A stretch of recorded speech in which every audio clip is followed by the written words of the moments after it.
Hello students, welcome back to the life fruit academy by चेतना।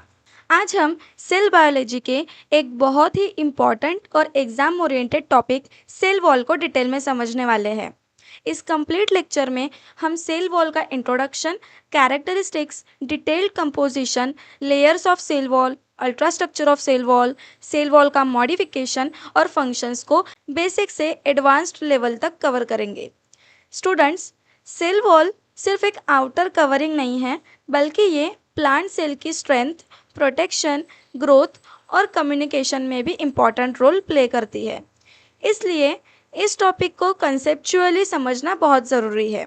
तो अगर आप UG, PG, net या set की प्रिपरेशन कर रहे हैं तो ये लेक्चर आपके लिए कंप्लीट गाइड होने वाला है।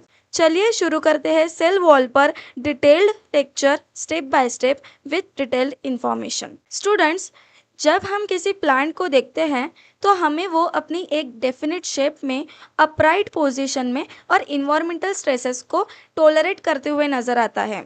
चाहे हवा हो, बारिश हो या कोई भी मैकेनिकल प्रेशर, प्लांट्स अपनी स्ट्रक्चरल इंटीग्रिटी को मेंटेन कर पाते हैं। इसके अलावा सेल्स के बीच कोऑर्डिनेशन, ग्रोथ और प्रोटेक्शन भी कंटिन्यूअसली चलती रहती है। लेकिन सवाल ये है कि एक प्लांट को ये मैकेनिकल स्ट्रेंथ, रिजिडिटी और स्ट्रक्चरल सपोर्ट मिलता कहाँ से है? इसका सबसे इम्पॉर्टेंट आंसर है सेल वॉल।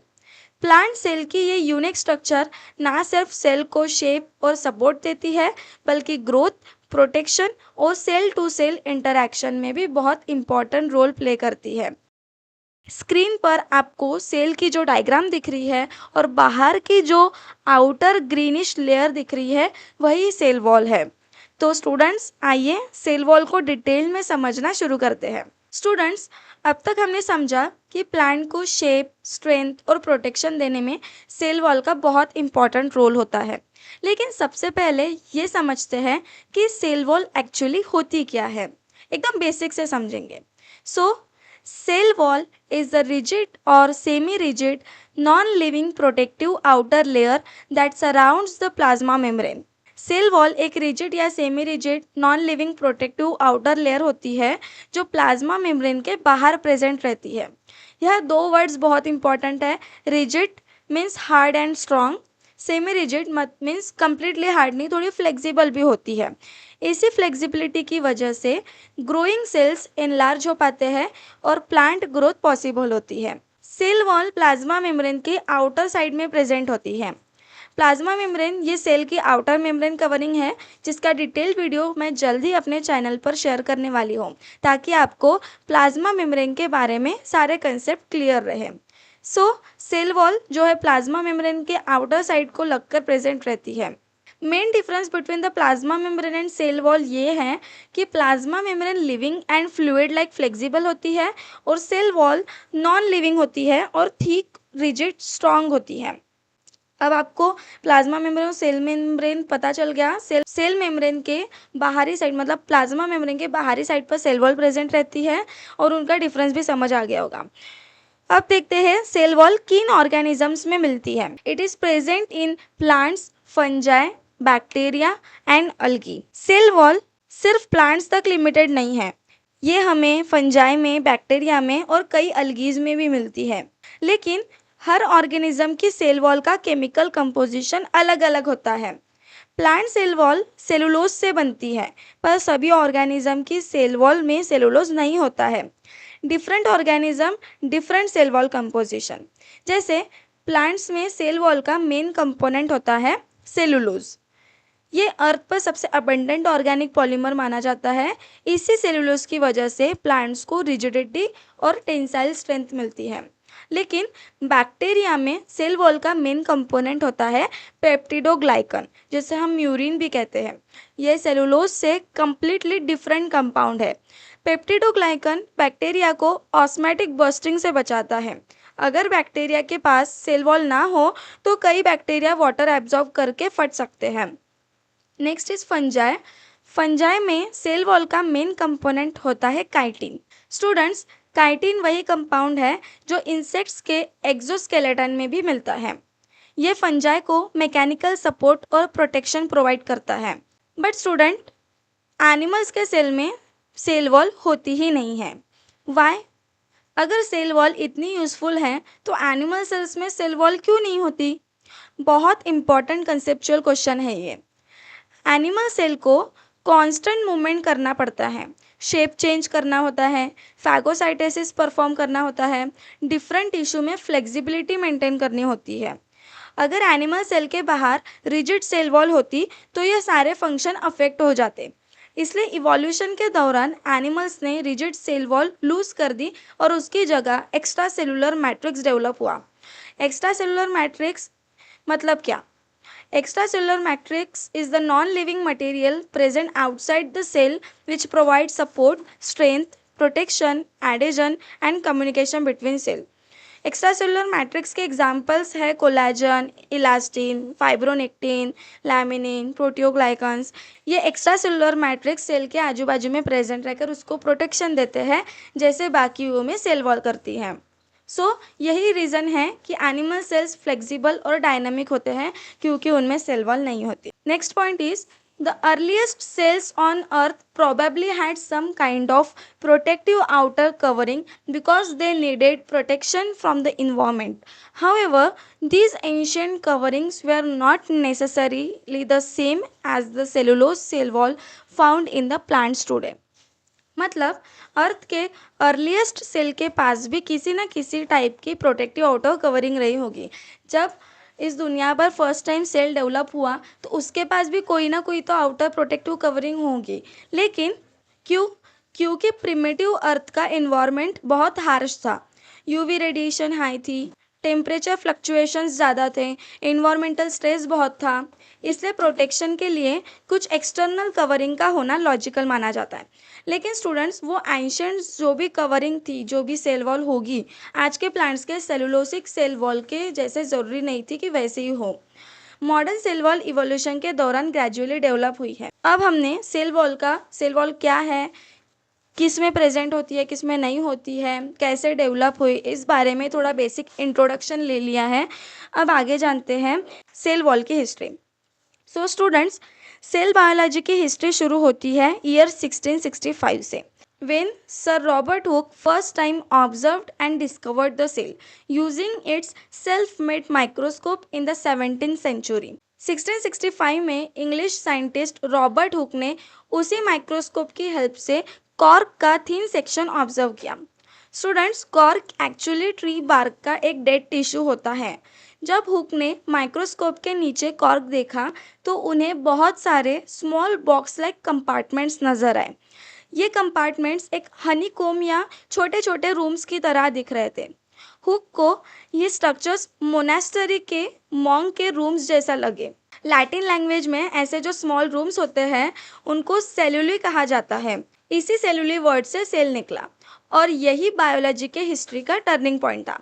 स्टूडेंट्स, आज हम जिस वर्ड सेल का यूज़ करते हैं उसका नाम रॉबर्ट हुक ने ही दिया था। उन्होंने कॉर्क टिश्यू ऑब्जर्व किया था जो डेड टिश्यू होता है, इसलिए उन्हें सिर्फ आउटर बाउंड्रीज दिखी थी। अंदर का जो भी लिविंग मैटर था, साइटोप्लाज्म और बाकी प्लाज्मा मेम्ब्रेन, लिविंग जो भी सेलुलर ऑर्गेनली हैं, वो सब नहीं दिखी, सिर्फ और सिर्फ आउटर बाउंड्रीज दिखी, जिसे हम सेल वॉल कहते हैं। ये बाउंड्रीज एक्चुअली सेल वॉल ही थी। सेल के अंदर का लिविंग मटेरियल उन्हें नज़र ही नहीं आया। That's why the first observed cellular structure was actually the cell wall. आपको स्क्रीन पर जो माइक्रोस्कोपिक फील्ड की इमेज दिख रही है और उसमें जो वाइट स्क्वायर बाउंड्रीज दिख रही है, वही है सेल वॉल। ये डिस्कवरी इतनी इम्पोर्टेंट क्यों है? क्योंकि इसी ऑब्जर्वेशन ने सेल बायोलॉजी की फाउंडेशन रखी, सेल थ्योरी के डेवलपमेंट का पाथ ओपन किया और फ्यूचर साइंटिस्ट को माइक्रोस्कोपिक वर्ल्ड स्टडी करने के लिए इंस्पायर किया। तो स्टूडेंट्स, अब जब हमें सेल वॉल क्या है और उसकी डिस्कवरी कैसे हुई ये समझ आ गया है, तो अगले सेक्शन में हम सेल वॉल की डिटेल्ड कैरेक्टरिस्टिक्स समझेंगे। Characteristics of cell wall. The characteristics of cell wall is very important क्योंकि इन्हीं कैरेक्टरिस्टिक की वजह से सेल वॉल अपने फंक्शन परफॉर्म कर पाती है। First is non living nature. Cell wall non living होती है। स्टूडेंट्स, जब हम प्लांट सेल के अंदर न्यूक्लियस, माइटोकॉन्ड्रिया, क्लोरोप्लास्ट या बाकी कोई भी सेल ऑर्गेनली या साइटोप्लाज्म देखते हैं तो ये सब लिविंग कंपोनेंट होते हैं। लेकिन सेल वॉल खुद लिविंग नहीं होती, इसके अंदर ना मेटाबॉलिज्म होता है, ना रेस्पिरेशन होता है, ना प्रोटीन सिंथेसिस होता है। मतलब जो भी लिविंग लिविंग थिंग या लिविंग मटेरियल जो भी चीज़ें परफॉर्म करते हैं वो सेल वॉल परफॉर्म नहीं करता, इसलिए वो नॉन लिविंग है। लेकिन नॉन लिविंग होने के बाद भी ये प्लांट के सर्वाइवल के लिए एक्सट्रीमली इंपॉर्टेंट स्ट्रक्चर है। अगर एक बिल्डिंग की कंक्रीट वॉल भी लिविंग नहीं होती लेकिन पूरी बिल्डिंग को सपोर्ट देती है, इसी तरह सेल वॉल प्लांट सेल को स्ट्रक्चरल सपोर्ट देती है।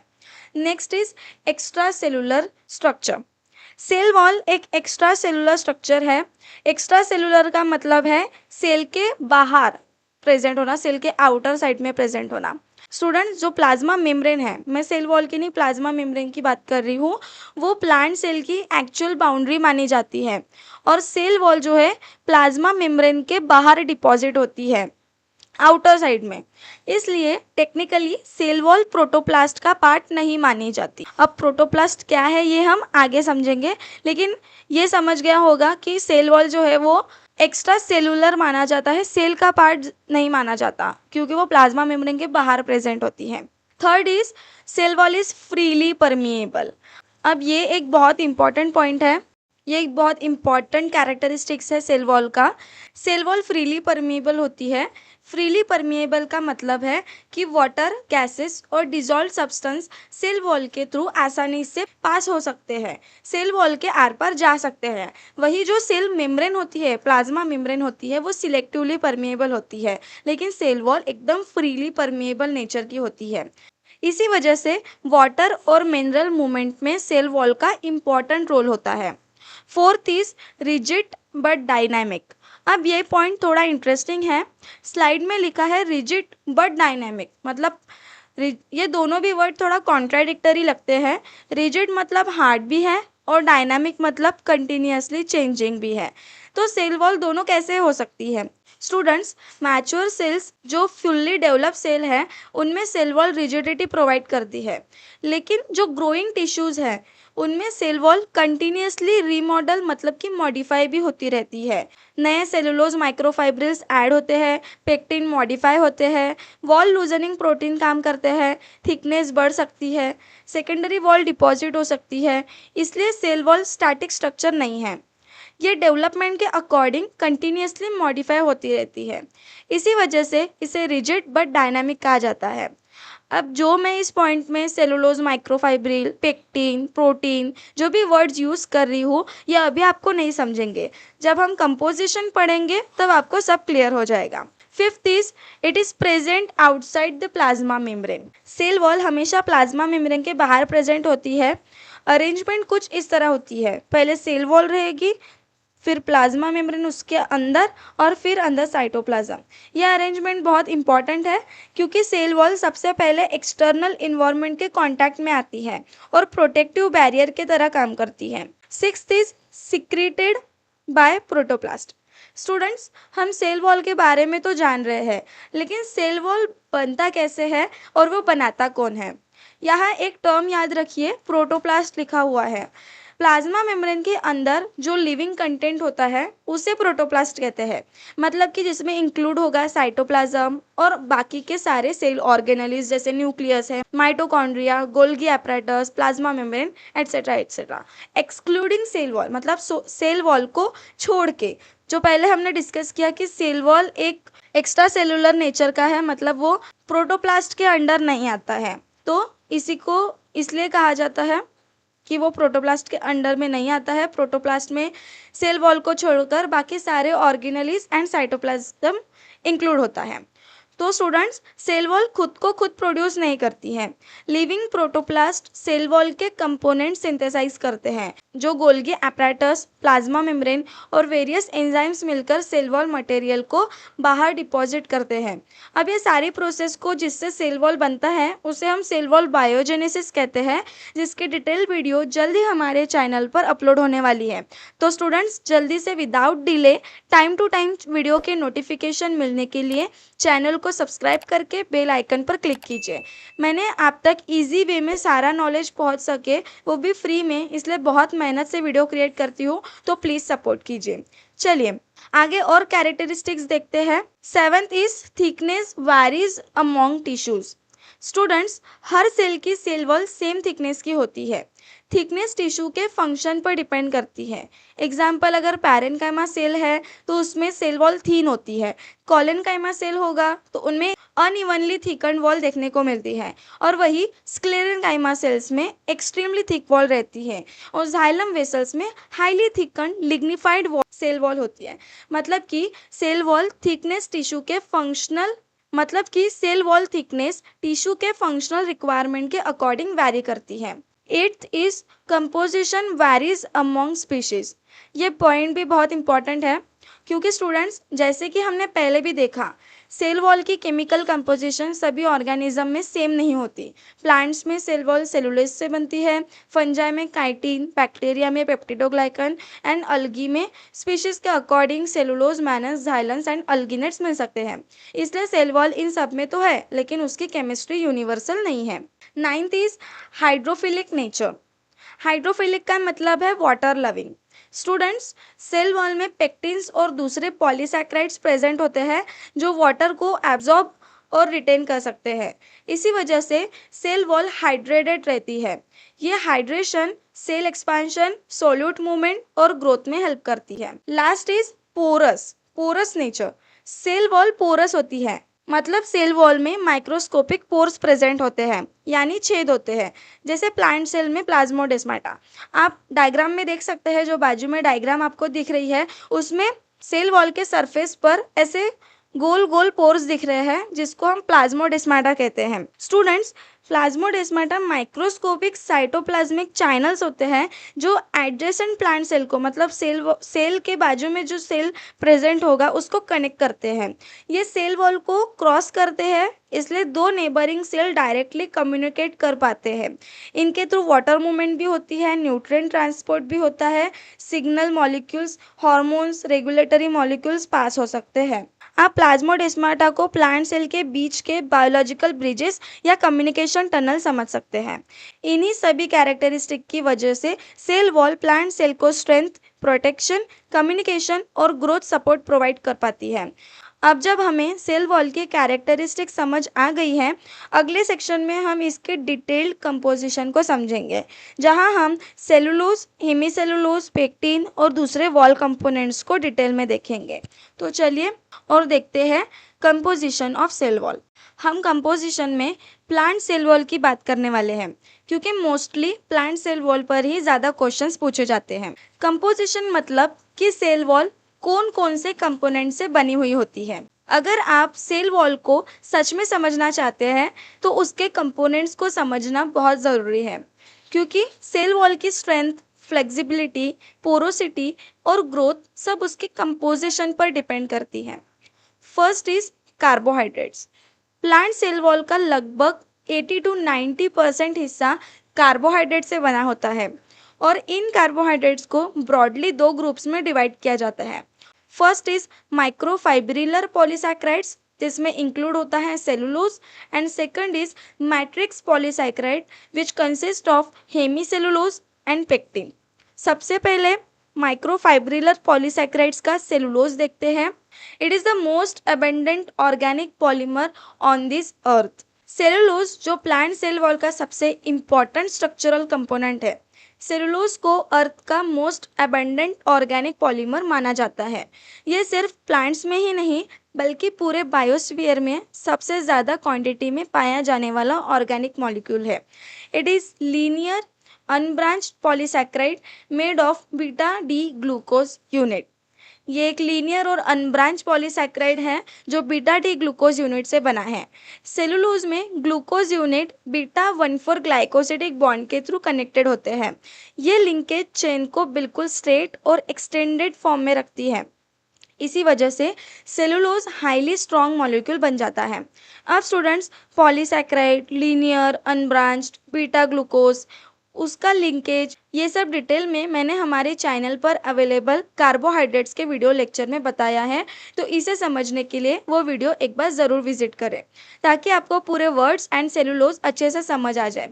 तो हमने देखा सेलुलोज एक लीनियर अनब्रांच पॉलीसैकेराइड है, जिसमें beta D 1,4 glycosidic linkage present रहती है। 18 to 24 cellulose chain align parallel, aggregate to form rope-like cellulose microfibril 20 to 60 nanometer and form framework of the cell wall. अब एक single cellulose chain cell wall को strength नहीं दे सकती। Students, लगभग 18 to 24 cellulose chains parallel arrangement में align हो जाती हैं। इन चेन्स के बीच हाइड्रोजन बॉन्ड्स डेवलप होते हैं, फिर ये मिलकर एक रोप लाइक स्ट्रक्चर बनाती है जिससे सेलुलोज माइक्रोफाइब्रिल कहते हैं। जो अटैच डायग्राम है स्क्रीन पर आप देख सकते हैं, जो रॉड टाइप ग्रीनिश आपको स्ट्रक्चर दिख रहा है वही सेलुलोज है, हम उसी की बात कर रहे हैं। ये अराउंड 20 टू 60 नैनोमीटर होता है। ये माइक्रोफाइब्रिल से सेल वॉल का एक्चुअल फ्रेमवर्क बनाता है। जैसे कि आप डायग्राम में देख सकते हैं इन द ग्रीन कलर, यही सेलुलोज माइक्रोफाइब्रिल है जो पैरेलल अरेंजमेंट में इस डायग्राम में शो किए गए हैं। आप सेलुलोज के फंक्शन देख लेते हैं। First is it provides tensile strength. Tensile strength मतलब पुलिंग फोर्स को टोलरेट करने की कैपेसिटी। प्लांट सेल के अंदर टर्गर प्रेशर कंटिन्यूसली डेवलप होता है। टर्गर प्रेशर मतलब जब प्लांट में पानी भर जाता है तो वो वॉल पर एक प्रेशर क्रिएट करता है जिसे हम टर्गर प्रेशर कहते हैं। तो वो जो कंटिन्यूसली डेवलप होता रहता है प्लांट सेल में, तो सेलुलोज इस प्रेशर को विथस्टैंड करने में हेल्प करता है, टोलरेट करता है और प्लांट सेल को टेंसाइल स्ट्रेंथ प्रोवाइड करता है। Next is it maintains cell shape. हर प्लांट सेल की डेफिनेट शेप होती है। ये शेप मेंटेन करने में सेलुलोज का मेजर कंट्रीब्यूशन होता है। Third is it prevents stretching. Cellulose uncontrolled expansion को रोकता है। अगर सेलुलोज ना हो तो सेल्स बलून की तरह फूल सकते हैं। Fourth, it forms skeletal framework of the wall. पूरे सेल वॉल का मेन सपोर्टिंग स्केलेटन सेलुलोज ही प्रोवाइड करती है। Fifth, it resist internal turgor pressure. Water entry के कारण सेल्स में इंटरनल प्रेशर डेवलप होता है। सेलुलोज सेल वॉल को बर्स्ट होने से बचाता है। होप आपको सेलुलोज पूरा समझ गया होगा, उसका कंपोजिशन, नेटवर्क, माइक्रोफाइब्रिल्स क्या है और फंक्शंस कैसे करता है, ये सब हमने सेलुलोज के बारे में जाना। Now let's have a look on next component of cell wall, that is hemicellulose. It is a cellulose binding polysaccharide, highly branched and short, connect microfibrils present between cellulose microfibril which increase flexibility. Hemicellulose एक cellulose binding polysaccharide है, मतलब जो cellulose के microfibrils को एक दूसरे से bind करता है, हाईली ब्रांच्ड होता है, कंपैरेटिवली शॉर्ट चेन होती है। सेलुलोज बहुत लॉन्ग होते हैं लेकिन हेमी सेलुलोज शॉर्ट होते हैं। ये सेलुलोज की तरह लॉन्ग स्ट्रेट चेन नहीं होती। Students, hemicellulose cellulose microfibrils के बीच प्रेजेंट होती है। जैसे कि आप डायग्राम्स में देख सकते हैं, जो सेलुलोज माइक्रोफाइब्रिल को अटैच्ड एक डार्क ग्रीनिश कलर के शॉर्ट फाइबर्स दिख रहे हैं, नॉन सेलुलोसिक पॉलीसैकेराइड करके। अच्छे से देखिए, जो दो माइक्रोफाइब्रिल्स के बीच में प्रेजेंट है और बाकी भी अराउंड में प्रेजेंट है। जो बीच में जो प्रेजेंट है दो माइक्रोफाइब्रिल्स को वो जोड़ रहा है और बाकी जो है वो सेलुलोज माइक्रोफाइब्रिल को स्टिफनेस दे रहा है। तो ये हेमीसेलुलोज है जो सेल वॉल का मेजर और इम्पॉर्टेंट कंपोनेंट है। ये एक माइक्रोफाइब्रिल को दूसरी माइक्रोफाइब्रिल से कनेक्ट करती है। इसी प्रोसेस को हम क्रॉस लिंकिंग कहते हैं। सोचो, अगर सेलुलोज आयरन रॉड की तरह है तो उन रॉड्स को आपस में जोड़ने वाले वायर हेमीसेलुलोज हैं। अगर सेलुलोज फाइबर्स इंडिपेंडेंट रहे तो स्ट्रक्चर अनस्टेबल हो जाएगा, कोलैप्स हो जाएगा। हेमीसेलुलोज इन्हें एक ऑर्गेनाइज्ड नेटवर्क में होल्ड करके रखती है। हेमीसेलुलोज के फंक्शन देखते हैं। Cross link cellulose microfibrils different cellulose microfibril को कनेक्ट करती है। Second, it stabilises wall structure, wall को मैकेनिकली स्टेबल बनाती है। Third, it provides flexibility. Students, cellulose बहुत रिजिड होती है, हेमी सेलुलोज वॉल में कंट्रोल्ड फ्लेक्सिबिलिटी इंट्रोड्यूस करती है। Fourth is it controls wall expansion, growth के दौरान वॉल एक्सपेंशन को रेगुलेट करती है। Fifth, it prevents excessive separation, मतलब सेलुलोज फाइबर्स को एक्सेसिवली सेपरेट होने से रोकती है। एग्जाम्पल में देखेंगे, जो इम्पॉर्टेंट मेजर हेमीसेलुलोजेस हैं वो है xylans, xyloglucans, mannans and glucomannans. Third carbohydrate components जो मैट्रिक्स पॉलीसैकेराइड का टाइप है, pectin. Pectin it is the acidic polysaccharide rich in galactouranic acid, highly hydrophobic, water attracting, forms hydrated gel like matrix. Pectin एक acidic polysaccharide है, गैलेक्टोयूरानिक acid rich होती है, इसमें सबसे ज़्यादा गैलेक्टोयूरानिक एसिड होती है, इसलिए वो एसिडिक नेचर का हो जाता है। It is highly hydrophilic in nature, मतलब हाइड्रोफिलिक जो हमने पहले देखा वाटर लविंग होती है, वाटर को अट्रैक्ट करने वाली होती है। It forms hydrated gel like matrix. Pectin water absorb करके हाइड्रेटेड जेल लाइक मैट्रिक्स बनाती है, इसी वजह से सेल वॉल हाइड्रेटेड और फ्लेक्सिबल बनी रहती है। Major types are homogalacturonan, rhamnogalacturonan 1, rhamnogalacturonan 2। ये सारे मेजर टाइप्स है पेक्टिन्स के। ये नेम्स थोड़े डिफिकल्ट लग सकते हैं, लेकिन कंसेप्चुअली याद रखिए कि ये पेक्टिन के मेजर स्ट्रक्चरल फॉर्म्स है जो आप एग्जाम में भी लिख सकते हैं। डिस्ट्रीब्यूशन में देखते हैं, it is most abundant in middle lamella and primary wall. सबसे ज़्यादा पेक्टिन पाई जाती है मिडल लैमेला में और प्राइमरी सेल वॉल में, and less abundant in secondary wall. सबसे कम ये सेकेंडरी वॉल में प्रेजेंट होती है। पॉइंट टू बी नोटेड, ये सबसे ज़्यादा इंपॉर्टेंट पॉइंट है, क्योंकि मिडल लैमेला और पेक्टिन का मेन फंक्शन होता है फ्लेक्सिबिलिटी देना, और मिडल लैमेला और प्राइमरी वॉल जो होती है वो थोड़ी फ्लेक्सिबल होती है, लेकिन जो सेकेंडरी वॉल होती है वो बहुत ज़्यादा हार्ड एंड रिजिड होती है, इसलिए उसमें पेक्टिन का जो कॉन्सेंट्रेशन है वो थोड़ा कम होता है। अब आगे चलते हुए फंक्शंस देखते हैं पेक्टिन्स के। First is cell adhesion. Pectin adjacent cell को जोड़कर रखती है, इसी वजह से सेल टिश्यूज फॉर्म कर पाते हैं। Next is water retention. Water को रिटेन करती है, सेल हाइड्रेशन मेंटेन करती है। Third is ion binding. Calcium ions और दूसरे कटायंस को बाइंड कर सकती है। Fourth is it controls cell wall porosity, मतलब वॉल कितनी पोरस होगी इसमें पेक्टिन का रोल होता है। Fifth is cell to cell attachment, neighbouring cell के अटैचमेंट को स्ट्रेंथन करती है। Sixth is defence signalling, pathogen attack के समय सिग्नलिंग पाथवेज में पार्टिसिपेट करती है। मॉडर्न रिसर्च में पेक्टिन को एक्टिव सिग्नलिंग मॉलिक्यूल भी माना जाता है। डायग्राम में जो आपको येलोइश कलर के दिख रहे हैं एसिड पेक्टिन मॉलिक्यूल्स, जो ऑरेंज कलर में है, और येलो कलर में न्यूट्रल पेक्टिन मॉलिक्यूल्स, ये सारे जो मॉलिक्यूल्स है वो पेक्टिन है, जो आप डायग्राम में देख सकते हैं। अभी हमने पेक्टिन क्या होता है, उसके मेजर टाइप्स क्या है, कहाँ ज़्यादा प्रेजेंट होता है, कहाँ लेस प्रेजेंट होता है, और उसके फंक्शंस क्या है, वो अच्छे से समझ गए हैं। अब ओवरऑल जो हमने कार्बोहाइड्रेट देखा, सेलुलोज, हेमीसेलुलोज एंड पेक्टिन, उसको अगर एनालॉजिकल टाइप में समझे तो सेलुलोज एक आयरन रॉड है जो मेन स्ट्रेंथ है। हेमीसेलुलोज वो वायर है जो सेलुलोज को कनेक्ट कर रहा है, जो सेलुलोज माइक्रोफाइबर से उसको कनेक्ट करने वाला हेमीसेलुलोज है। और जो पेक्टिन है it act as a gel filling और cement filling in the spaces, जो भी रॉड्स हैं उनमें स्पेस फिल करने का काम पेक्टिन कर रहा है। इन तीनों कंपोनेंट्स के कोऑर्डिनेटेड अरेंजमेंट की वजह से सेल वॉल साइमल्टेनियसली स्ट्रांग भी होती है, फ्लेक्सिबल भी होती है और ग्रोथ को भी सपोर्ट कर पाती है।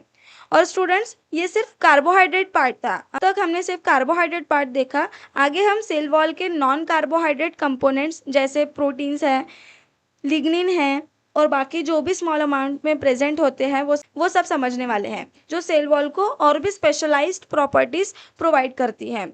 तो आगे चलते हैं और देखते हैं प्रोटीन्स। प्रोटीन्स भी सेल वॉल में प्रेजेंट होती है अराउंड 5 to 10%।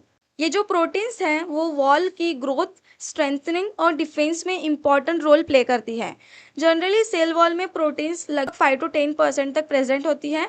इनमें दो प्रोटीन्स बहुत ज़्यादा इंपॉर्टेंट है। First is extensin and expansin. पहले एक्सटेंसिन देख लेते हैं। Extensin it is the hydroxyproline rich glycoprotein. ये एक हाइड्रोक्सीप्रोलिन रिच ग्लाइकोप्रोटीन है। यहाँ ग्लाइकोप्रोटीन का मतलब है प्रोटीन जिसके साथ कार्बोहाइड्रेट चेन भी अटैच है, मतलब ग्लाइको मतलब कार्बोहाइड्रेट एंड प्रोटीन मतलब प्रोटीन, मतलब ग्लाइकोप्रोटीन मतलब कार्बोहाइड्रेट चेन से प्रोटीन अटैच होता है, इसलिए एक्सटेंसिन एक ग्लाइकोप्रोटीन है। ये सेल वॉल के स्ट्रक्चरल प्रोटीन में से एक इम्पॉर्टेंट प्रोटीन है। एक्सटेंसिन वॉल को एडिशनल स्ट्रेंथ प्रोवाइड करता है। फंक्शंस देखते हैं। It strengthen wall.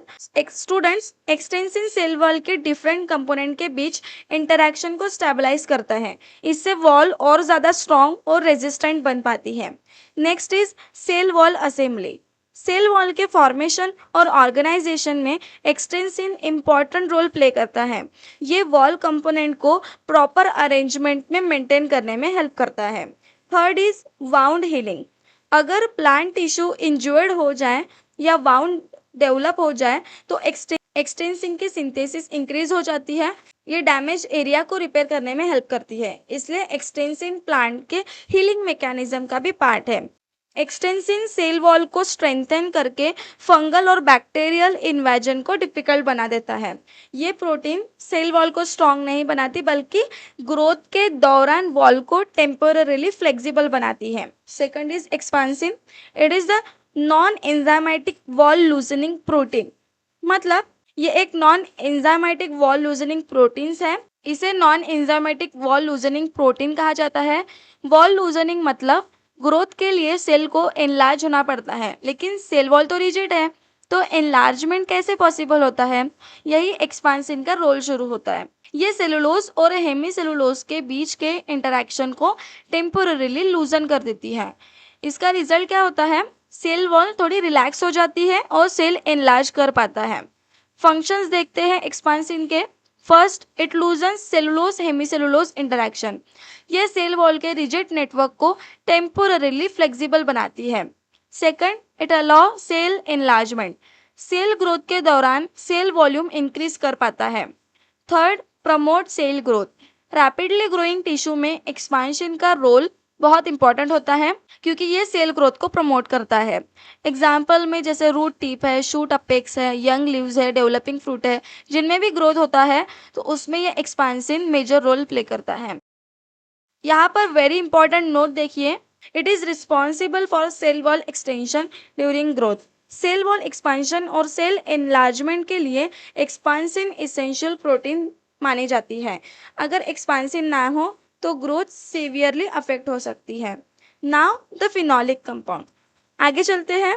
अब हमने कार्बोहाइड्रेट देख लिया, प्रोटीन देख लिया, आगे चलते हैं और देखते हैं फिनोलिक कंपाउंड, जिसमें मेनली लिग्निन प्रेजेंट होता है। Phenolic compound lignin is one of the most important component of cell wall. Lignin एक कॉम्प्लेक्स फिनोलिक पॉलीमर है। ये मेनली सेल वॉल के सेकेंडरी थिकनिंग के दौरान डिपॉजिट होता है। इसी प्रोसेस को लिग्निफिकेशन कहते हैं। लिग्निन का मेन लोकेशन अगर देखें तो it is mainly present in secondary wall. मतलब ये सेकेंडरी सेल वॉल में डिपॉजिट होता है। प्राइमरी वॉल में लिग्निन बहुत कम या ना के बराबर होता है। एक्सट्रीमली मतलब अब्सेंट ही समझो। ये पॉइंट्स एग्जाम में फ्रिक्वेंटली पूछा जाता है कि लिग्निन सबसे ज्यादा कहाँ प्रेजेंट होता है, कौन से वॉल में प्रेजेंट होता है, सेकेंडरी वॉल में या प्राइमरी वॉल में? तो इसका आंसर है secondary wall. Now where is lignin most abundant? It is abundant in xylem vessel, tracheids, fibres and sclerenchyma. Lignin उन सेल्स में ज़्यादा प्रेजेंट होता है जहाँ मैकेनिकल स्ट्रेंथ और वाटर कंडक्शन की रिक्वायरमेंट होती है।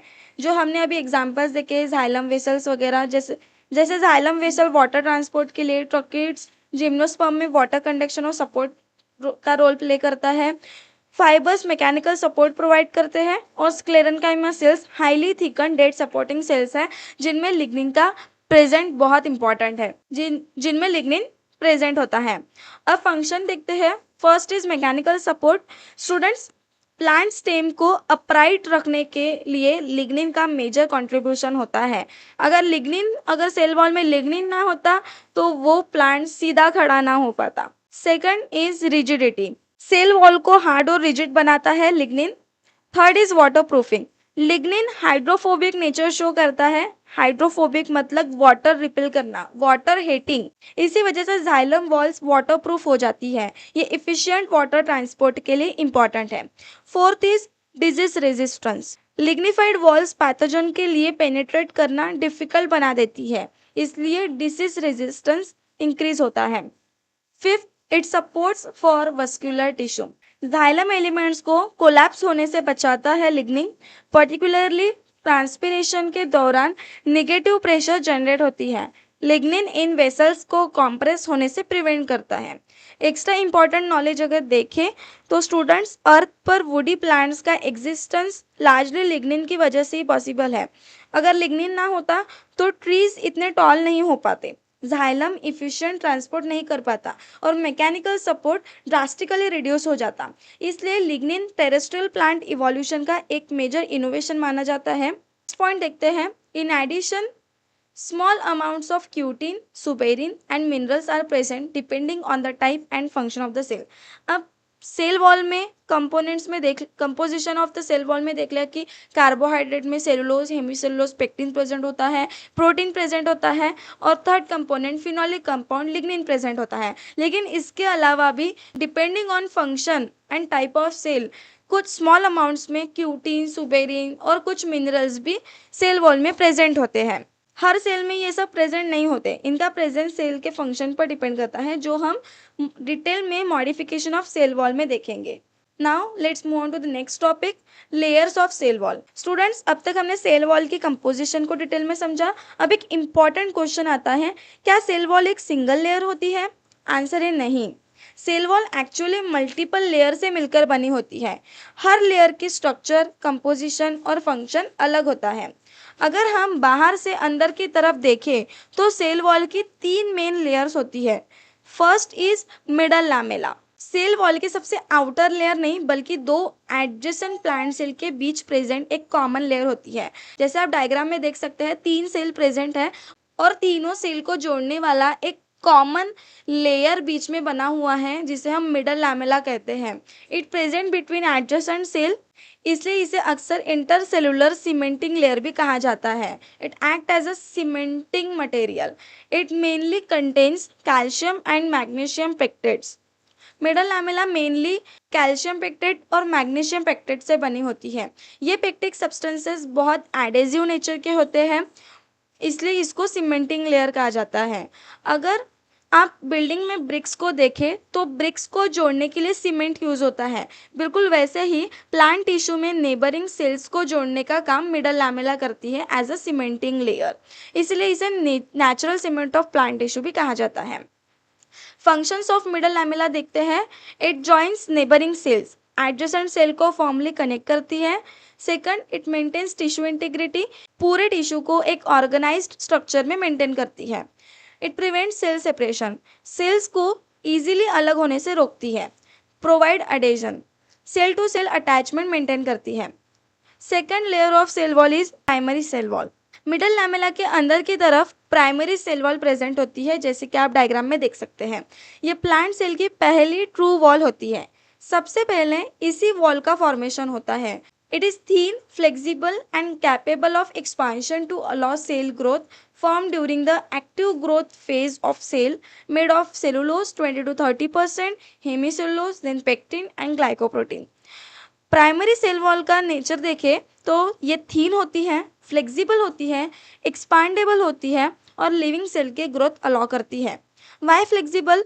अगर वॉल बहुत रिजिड होती है तो ग्रोइंग सेल एनलार्ज नहीं हो पाते, इसीलिए ग्रोइंग सेल्स में प्राइमरी वॉल रिलेटिवली फ्लेक्सिबल रखी जाती है। इसका फॉर्मेशन अगर देखें तो प्राइमरी वॉल तब बनती है जब सेल एक्टिवली ग्रो कर रहे हैं, यानी during active growth phase. Composition of primary cell wall है, it contains cellulose 20 to 30%, hemicellulose, pectin and glycoprotein. Role of cellulose in primary wall देखें तो सेलुलोज माइक्रोफाइब्रिल फ्रेमवर्क प्रोवाइड करता है, ये वॉल को स्ट्रेंथ देता है। हेमीसेलुलोज सेलुलोज माइक्रोफाइब्रिल को कनेक्ट करता है, जो हमने पहले भी हेमीसेलुलोज के पार्ट में पढ़ा। और जो पेक्टिन होता है वो हाइड्रेटेड जेल मैट्रिक्स प्रोवाइड करता है, फ्लेक्सिबिलिटी और एडेजन मेंटेन करता है। और जो ग्लाइकोप्रोटीन है वो वॉल असेंबली और सिग्नलिंग में पार्टिसिपेट करता है। प्राइमरी सेल वॉल के फंक्शन है, it allows cell growth, cell shape, it maintains the cell shape, provide mechanical support, protect protoplast. Third part देखते हैं लेयर्स ऑफ सेल वॉल में, सेकेंडरी सेल वॉल। अब students हम cell wall के सबसे strong layer पर आए हैं। It is thick, rigid, often lignified, highly organized and multi-layered, usually with 3 layers S1, S2, S3, formed after the cell has stopped growing, present between the plasma membrane and the primary wall। ये primary wall के अंदर की तरफ deposit होती है, मतलब कि पहले मिडल लैमेला रहेगा, फिर प्राइमरी सेल वॉल और उसके नीचे secondary cell wall. Don't worry, हम आगे इसे डायग्राम की हेल्प से अच्छे से समझने वाले हैं, अभी सिर्फ थ्योरी पार्ट चल रहा है। सेकेंडरी वॉल तब डिपॉजिट होती है जब सेल अपनी ग्रोथ कंप्लीट कर लेता है, यानी आफ्टर सेल ग्रोथ स्टॉप्स। इसका नेचर अगर हम देखें तो इट इज़ यूजुअली थिक होती है, हाईली ऑर्गेनाइज्ड होती है, रिजिड होती है, स्ट्रॉन्ग होती है और ऑफन लिग्निफाइड होती है।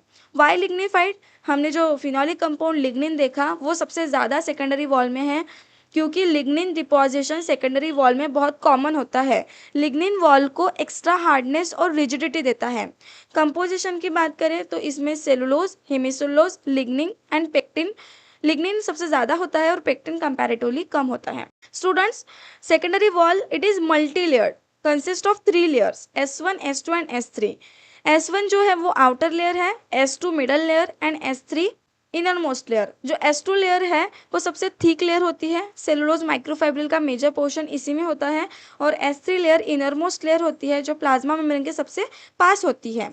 फंक्शंस ऑफ सेकेंडरी वॉल है, it provides high mechanical strength, prevent collapse, particularly xylem vessel elements को कोलैप्स होने से बचाती है, provides rigidity, help water conduction. Secondary wall सबसे ज़्यादा xylem vessel, tracheids, fibres, sclerenchyma cells में मिलती है। जो हमने लिग्निन में देखा, लिग्निन सबसे ज़्यादा जहाँ पर है वही सेकेंडरी वॉल सबसे ज़्यादा है। अब इसे अच्छे से डायग्राम से समझते हैं। आप स्क्रीन पर जो डायग्राम देख रहे हैं उसमें वॉल्स दिखाए गए हैं। आउटर साइड में मिडल लैमेला है, देखिए मिडल लैमेला जो प्लांट्स में एडजेसेंट सेल वॉल को as a cementing layer adjoin करके रखती है। नेक्स्ट इज प्राइमरी वॉल, और प्राइमरी वॉल के बाद सेकेंडरी वॉल के 3 लेयर्स दिए हैं, S1, S2 एंड S3, जिसमें S2 जो है वो सबसे ज़्यादा थिक है, S1 थोड़ी थीन है और जो S3 है वो प्लाज्मा मेम्ब्रेन से अटैच्ड है, इनर साइड में है। और जो बाकी 2 डायग्राम्स है, diagram B and diagram C, उसमें डिफरेंस देखिए। First diagram primary cell wall की है जिसमें सेलुलोज, पेक्टिन और हेमिसेलुलोज दिए गए हैं, लेकिन सी में लिग्निन भी प्रेजेंट है और वो सबसे ज़्यादा मात्रा में है, लेकिन पेक्टिन प्रेजेंट नहीं दिख रहा है क्योंकि सेकेंडरी सेल वॉल में पेक्टिन बहुत कम होता है या फिर नहीं होता है और सबसे ज़्यादा लिग्निन प्रेजेंट होता है। तो होप आपको ये डायग्राम समझ गई होगी। अगर आपको एग्जाम में वॉल्स को बनाने के लिए बोला तो ये डायग्राम, ऊपर वाली डायग्राम ज़रूर बनाना है आपको, जिसमें सारे वॉल्स दिए गए हैं विथ लेबलिंग। और जो नीचे की डायग्राम है उसमें आप समझ गए होंगे कि प्राइमरी सेल वॉल में क्या क्या प्रेजेंट होता है और सेकेंडरी सेल वॉल में क्या प्रेजेंट होता है। अब आगे चलते हैं और देखते हैं ultra structure of cell wall. Now coming to the most important topic of cell wall which is the ultra structure of cell wall. Cell wall 2 type के होते हैं जो हमने देखे हैं, primary cell wall and secondary cell wall. चलिए सबसे पहले हम बात करते हैं पार्ट ए की, जो है primary cell wall. Primary cell wall हमेशा यंग ग्रोइंग सेल्स के चारों तरफ मिलती है। अगर हम डायग्राम को ठीक से देखें तो इसमें लेयर्स के सीक्वेंस को दिखाया गया है। तो सबसे आउटर बाउंड्री पर आपको दिखेगा मिडल लैमेला। जैसे कि हमने पहले भी मिडल लैमेला के बारे में जान लिया है कि मिडल लैमेला 2 सेल्स के बीच का एक इंटरसेलुलर स्पेस या सीमेंटिंग लेयर है जो पेक्टिक सब्सटेंस मेनली कैल्शियम और मैग्नीशियम पेक्टेट की बनी होती है। इसका काम 2 प्लांट सेल को आपस में जोड़कर रखना है। मिडल लैमेला के ठीक नीचे आती है हमारी एक्चुअल प्राइमरी सेल वॉल और उसके सबसे नीचे आप देख सकते हैं प्लाज्मा मेम्ब्रेन है जो सेल के साइटोप्लाज्म को प्रोटेक्ट करती है। अब हम प्राइमरी सेल वॉल के इंटरनल स्ट्रक्चर के उन एलिमेंट्स को देखते हैं जिसे डायग्राम में लेफ्ट साइड पर मार्क किया गया है। फर्स्ट इज सेलुलोज माइक्रोफाइब्रिल, आपको दिख रहा होगा, ग्रीनिश रॉड दिख रहे हैं, रॉड लाइक स्ट्रक्चर दिख रहे हैं जो एक दूसरे से पैरेलल और अल्टरनेटिंग फॉर्म में अरेंजमेंट है। ग्रीन ट्यूबुलर फाइबर्स जो दिख रहे हैं वो है सेलुलोज माइक्रोफाइब्रिल। सेलुलोज एक बीटा 1,4 ग्लूकान पॉलीमर है जो बंडल के रूप में माइक्रोफाइब्रिल्स बनाता है। ये प्राइमरी सेल वॉल का स्केलेटल फ्रेमवर्क है। सेकंड है हेमिसेलुलोज। इन ग्रीन माइक्रोफाइब्रिल्स के बीच में जो yellow thread like branching networks आप देख रहे हैं उन्हें हेमिसेलुलोज कहते हैं।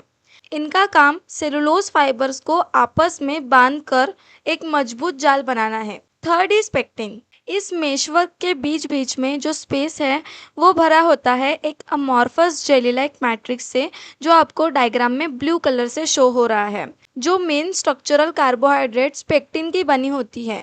पेक्टिन हाईली हाइड्रेटेड होती है और ये सेल वॉल को फ्लेक्सिबिलिटी और हाइड्रेशन प्रोवाइड करती है ताकि सेल आसानी से ग्रो और एक्सपांड हो सके। अब है सेलुलोज सिंथेस। अगर आप डायग्राम में प्लाज्मा मेम्ब्रेन के ऊपर फोकस करें तो वहां आपको पर्पलिश कलर के रोजेट शेप के बड़े प्रोटीन कॉम्प्लेक्सेस दिखेंगे जिनके ऊपर सेलुलोज सिंथेस लेबल किया गया है। Please focus.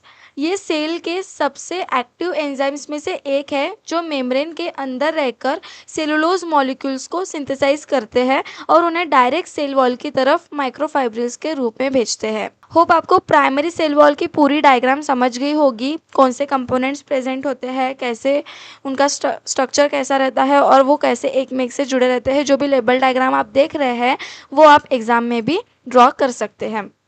अब हम आगे बढ़ते हैं और देखते हैं हमारे डायग्राम का दूसरा हिस्सा यानी पार्ट बी की तरफ, जो है सेकेंडरी सेल वॉल। पहले ये समझना जरूरी है कि सेकेंडरी सेल वॉल हर सेल में नहीं मिलती। जब एक प्लांट सेल फुल्ली ग्रो हो जाता है और उसका इलॉन्गेशन रुक जाता है, मतलब कि ग्रोथ रुक जाता है, तब स्ट्रक्चरल रिजिडिटी और मैकेनिकल स्ट्रेंथ देने के लिए प्राइमरी सेल वॉल के अंदर इनसाइड में एक thick secondary cell wall deposit होती है। जैसे स्क्लेरेनकाइमा टिश्यू है, जाइलेम, ट्रोकिड्स और वेसल्स इसका सबसे बड़ा एग्जाम्पल है। अगर आप पार्ट बी जो सेकेंडरी सेल वॉल की डायग्राम है उसके लेबल को ध्यान से देखेंगे तो लेयर का सिस्टम अब कुछ ऐसा दिखता है जैसे हमने प्राइमरी सेल वॉल में देखा। First is middle lamella, next is primary cell wall and उसके नीचे एक थिक सेकेंडरी सेल वॉल। ये प्राइमरी और सेकेंडरी सेल वॉल का मेन डिफरेंस है और सबसे इनर बाउंड्री पर है प्लाज्मा मेम्ब्रेन। अब इसके बायोकेमिकल कंपोनेंट्स को समझते हैं जिसमें सेलुलोज एंड हेमिसेलुलोज कॉमन है जो हमने प्राइमरी सेल वॉल में देखा, but the major difference is lignin. It is the most important component in the secondary cell wall. जो डायग्राम में आपको डार्क ब्राउन और रेडिश कलर के हेक्सागोनल स्ट्रक्चरल मॉलिक्यूल्स आपको माइक्रोफाइब्रिल्स के बीच में दिख रहे हैं वो है लिग्निन। लिग्निन एक कॉम्प्लेक्स ऑर्गेनिक फिनोलिक पॉलीमर है। जब सेकेंडरी सेल वॉल बनती है तो लिग्निन मैट्रिक्स के कैपिलरी स्पेसेस से वाटर को कम्प्लीटली डिस्प्लेस कर देता है। इस प्रोसेस को हम लिग्निफिकेशन कहते हैं। लिग्निन की वजह से सेल वॉल हाइड्रोफोबिक मतलब वाटर प्रूफ हो जाती है, हाईली रिजिड बन जाती है और डीके रेजिस्टेंट बन जाती है।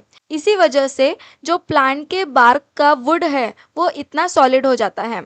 तो सिंपल टर्म में अगर हम दोनों के फ़र्क को सम अप करें तो प्राइमरी सेल वॉल थिन है, फ्लेक्सिबल है और एक्सटेंसिबिलिटी रखती है और इसमें लिग्निन नहीं होता है, पेक्टिन ज़्यादा होता है। वही सेकेंडरी वॉल थिक है, रिजिड है, स्ट्रॉन्ग है, बिल्कुल एक्सटेंड नहीं हो सकती और इसमें लिग्निन की हेवी डिपॉजिशन होती है जो इसको मैकेनिकल स्ट्रेंथ देती है। आई होप इस शॉर्ट और प्रिसाइज वीडियो से आपको सेल वॉल के दोनों एस्पेक्ट्स और इसके अल्ट्रा स्ट्रक्चर का कंसेप्ट बिल्कुल क्लियर हो चुका है। अब students, now let's dive into the next part of this complete guide of cell wall, that is modification of cell wall। हम आपको इस वीडियो में कंप्लीट सेल वॉल डिटेल में एक्सप्लेन कर रहे हैं। अगर आपने अभी तक चैनल को सब्सक्राइब नहीं किया है then hit the subscribe button and take advantage of this full video.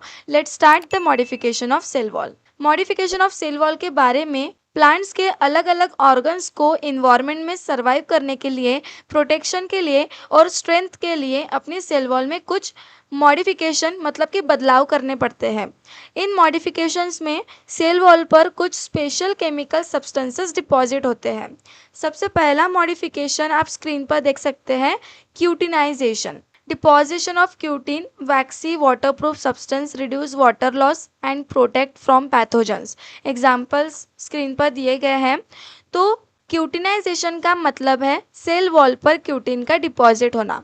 Cutin एक वैक्सी और वाटरप्रूफ सब्सटेंस होता है जो सेल वॉल के ऊपर एक लेयर बना लेता है जिसे हम क्यूटिकल कहते हैं। इसके दो मेन फंक्शन हैं। पहला, ये ट्रांसपिरेशन यानी वाटर लॉस को कम करता है और सेकंड इज ये प्लांट को हार्मफुल पैथोजेंस, बैक्टीरिया या फंजाई के अटैक से प्रोटेक्ट करता है।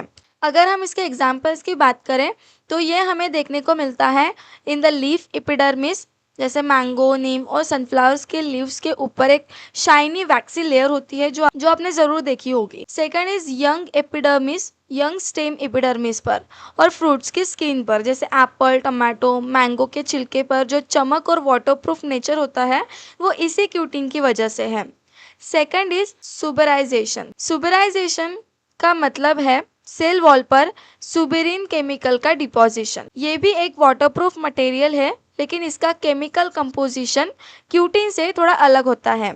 Different composition than cutin. It is deposited in secondary wall, provide mechanical support. एक इम्पॉर्टेंट पॉइंट जो आपको ध्यान रखना है वो ये कि सुबेरिन का डिपोजिशन सेकेंडरी वॉल में ही होता है और ये सेल को मैकेनिकल सपोर्ट और इंसुलेशन देता है।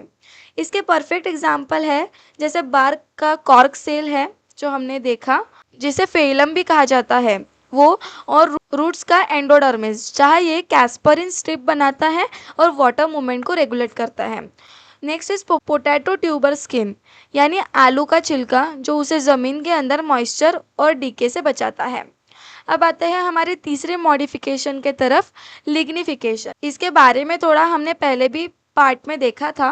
जाइलम और स्क्लेरेनकाइमा टिश्यूज की सेल्स में जब लिग्निन नाम का कॉम्प्लेक्स पॉलीमर ऐड होता है तो उस प्रोसेस को लिग्निफिकेशन कहते हैं। लिग्निन सेल्स को पत्थर जैसी स्ट्रेंथ और रिजिडिटी देता है। इसका सबसे बेस्ट एग्जाम्पल है हमारे जाइलम वेसल्स जो बड़े बड़े पेड़ों में बिना मुड़े या बिना कोलैप्स हुए पानी को ऊपर तक पहुंचाते हैं। Fourth modification is silicification. जैसे नाम से पता चल रहा है इसके सेल वॉल पर सिलिका का डिपोजिशन होता है। ये डिपोजिशन मेनली ग्रासेस और सीरियल्स जो अनाज है उसमें देखने को मिलता है। सिलिका की वजह से इनकी एपिडर्मल सेल बहुत स्टिफ और रेजिस्टेंट हो जाती है। आपने नोटिस किया होगा कि घास के पत्ते थोड़े रफ और स्पाइनी होते हैं, वो इसी सिलिसिफिकेशन की वजह से होता है ताकि कोई जानवर उन्हें आसानी से खा ना सके। हमारी आखिरी मॉडिफिकेशन है म्यूसिलेजिनस थिकनिंग। ये मॉडिफिकेशन कुछ खास प्लांट्स में ही देखा जाता है जहां उनकी सेल वॉल पर म्यूसिलेज जो एक लुब्रिकेटरी थिकनिंग है वो डिपॉजिट होकर एक प्रोटेक्टिव, स्लिमी और स्लिपरी लेयर बना लेता है। ये लेयर पानी को एब्जॉर्ब करके फूल जाती है और सीड को ड्राई होने से बचाती है। इसका सबसे कॉमन एग्जाम्पल है seed coat of chia seeds. आपने चिया सीड्स तो देखा ही होगा जो मार्केट में बहुत बार देखने को मिलता है। तो जो चिया सीड्स है और जो फ्लैक्स सीड्स है उसे हम पानी में भिगोते हैं तो उनके चारों तरफ जो एक जेली लाइक क्लियर लेयर बन जाती है वो और कुछ नहीं बल्कि यही म्यूसिलेजिनस थिकनिंग है। तो स्टूडेंट्स ये थे सेल वॉल के 5 सबसे इम्पॉर्टेंट मॉडिफिकेशंस: क्यूटिनाइजेशन, सुबराइजेशन, लिग्निफिकेशन, सिलिसिफिकेशन और म्यूसिलेजिनस थिकनिंग। आई होप अब आपको सेल वॉल के मॉडिफिकेशंस और उनके सारे एग्जाम्पल्स भी क्लियर हो गए होंगे। अगर आपको कोई भी डाउट है तो नीचे कमेंट सेक्शन में पूछ सकते हैं। अब तक हमने सेल वॉल का स्ट्रक्चर, मॉडिफिकेशन, कंपोजिशन, लेयर्स ये सब देखा। अब आते हैं हमारे सबसे इम्पॉर्टेंट क्लोजिंग पार्ट पर जो है फंक्शंस ऑफ सेल वॉल। एक यूनिक ऑर्गेनिक आइडेंटिटी के रूप में सेल वॉल प्लांट सेल के लिए क्या क्या काम करती है, चलिए इन्हें एक एक करके डिटेल में डिस्कस करते हैं। Cell wall performs many functions. First, it determines the cell shape. Plant cell के पास एनिमल सेल की तरह फ्लेक्सिबिलिटी नहीं होती, उन्हें एक फिक्स्ड जियोमेट्री चाहिए होती है। सेल वॉल सेल को एक प्रॉपर स्ट्रक्चरल एनवलप देती है जिससे हर एक सेल का शेप मेंटेन रहता है। Second, it provides mechanical support.